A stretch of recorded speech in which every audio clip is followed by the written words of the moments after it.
I'm Via Winter. I'm an indie author. I write speculative fiction, currently working on a trilogy. It's contemporary fantasy, kind of inspired by the witch trials. I am attempting to vlog my attempt to be an author whilst we're also working a full-time job. So there was no vlog last week because life happened. It's just as simple as life happened. I just had several other things going on, which were stressful. Therefore, vlogging didn't happen and not a lot of work on my outline happened. I'm currently still working on the scene outline, which is just taking each sort of sentence that I wrote about what happens in each chapter and expanding it into like a beginning, middle, and end for each scene, adding bits as I go along. I've got about 6,000 words in the outline, in the scene outline. I'm just over halfway through the structure, so I'm at the beginning of Act 3, which I work in 4-act structure, so I'm just over halfway through. I'm hoping to finish that this week and get started on the long outline, which is more of a narrative-driven outline. So it's kind of like telling the story, but in a very basic way, in third person. Just, they do this, they go there, this happens. But last time in the long outline was where I picked up a lot of the things that didn't make any sense. A lot of the things that felt like a big jump, like there needed to be something connecting two scenes together. I was hoping to have finished the scene outline last Sunday that's just gone. It's currently Tuesday morning, so I am behind where I wanted to be, but as I said, life happens. You just got to roll with it sometimes. So yeah, it's Tuesday morning, it's raining again. I've got about half an hour now until I need to go get ready for work.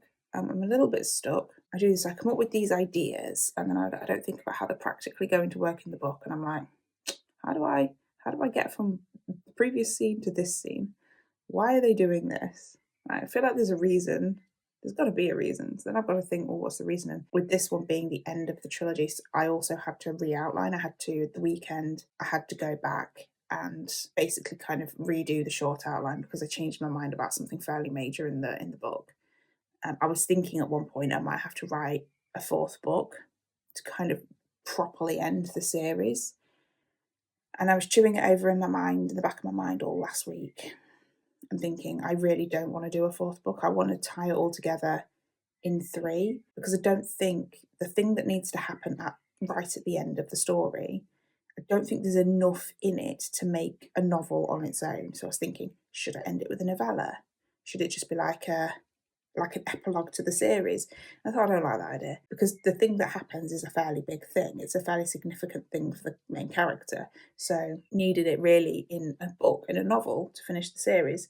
So I've kind of changed the structure of book 3 so that it's in there. So I had to go back and re-outline, but I'm much happier with it now. It feels better, it's flowing better, it's what the story needed, weirdly, because before I did do that re-outline, it was moving very slow. Other than the life events, it was actually, when I did get a chance to sit down and work on it, it was moving really slowly, and there was just something about it, and it was nagging in the back of my mind, and I was thinking there's something that just isn't right. And then eventually I put the pieces together and thought, oh, I see what I need to do. So we now have a new short outline, and I've picked back up with the scene outline, just rejigged it, used what I already had. But now we're moving, we're chugging along nicely, we're making progress, it's coming together ever so slowly. I will update you hopefully as the week goes along. We'll get back into the habit of doing this.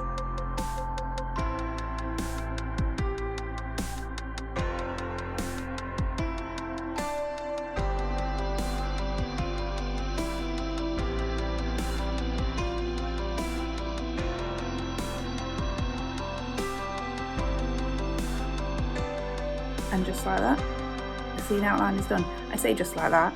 It's actually taken me 2 weeks to do this, over 2 weeks. So it's Sunday afternoon, 3:15, and I've just finished the scene outline. It's at 11,570 words. It's taken me 2 weeks to do this, partly because I had to stop and change it all. So that's a huge win.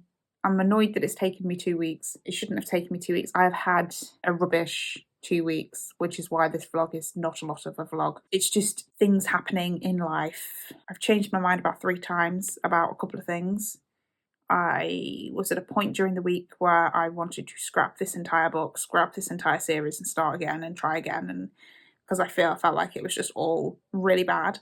I didn't, obviously, which is a good thing. I stuck with it and I'm sticking with it, and I'm still a bit doubtful about whether this book works or not, whether the structure works. Again, me and doubts about structure. This is nothing new. My rubbish week aside, rubbish 2 weeks, it's not going to get any better either. I thought it was, and then it just sort of spiraled into badness again. So what I'm going to do now is move on to the long outline, which I'll print out the scene outline in a moment, and then we'll start again on the long outline, and that will probably take me the next 2 weeks. Anyway, that's that. The scene outline is done. Moving on to the long outline, that is what I'll be doing next.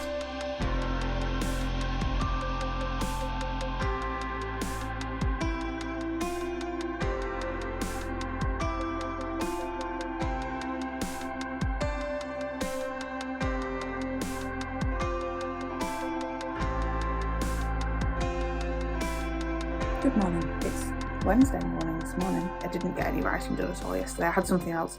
I was at work yesterday, but I was working from home. I did have something else to do in the morning, which was partly why I didn't get any words done. But I also spent some time yesterday doing a writing adjacent task, which I'm not very good at planning these into like my HB90 plan, is doing the sort of writing adjacent stuff. Like yesterday, what I was doing is I was doing a little bit more research on editors, and also I was doing some research on cover designs.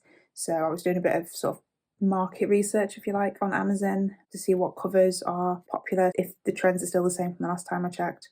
And it seems like they are. I was having a look at sort of what cover designers are available, how much it might cost, what direction I might want to go in for that. That was the other thing I did yesterday, was I kind of looked at my calendar and came up with some possible release dates, because the idea is that I'm getting all 3 books of these in this trilogy written, and then all 3 books should be published next year.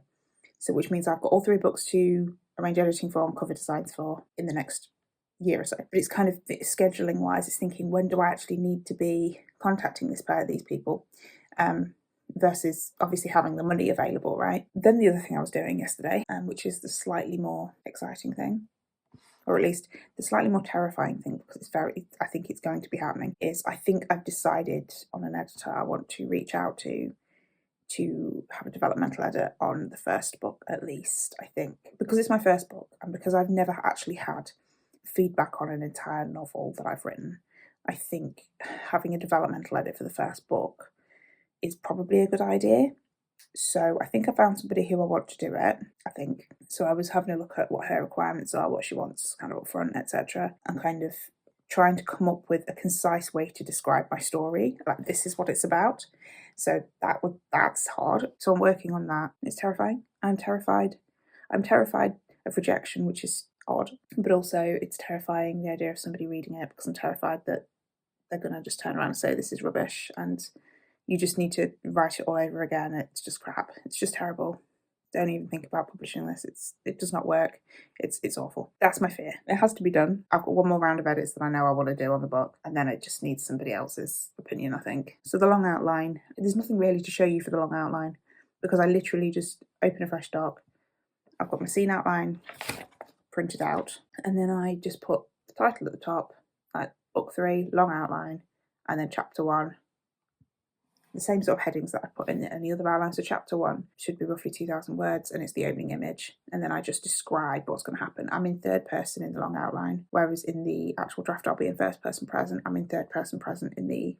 I don't know why I just did it that way. It wasn't intentional. It just kind of happened in the long outline.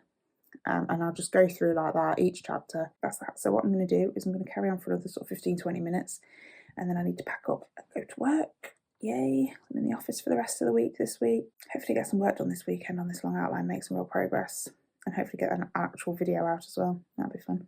So a Saturday afternoon, this vlog is probably going to be a mess. I'm editing it tomorrow, so I imagine I will see the mess that it is then.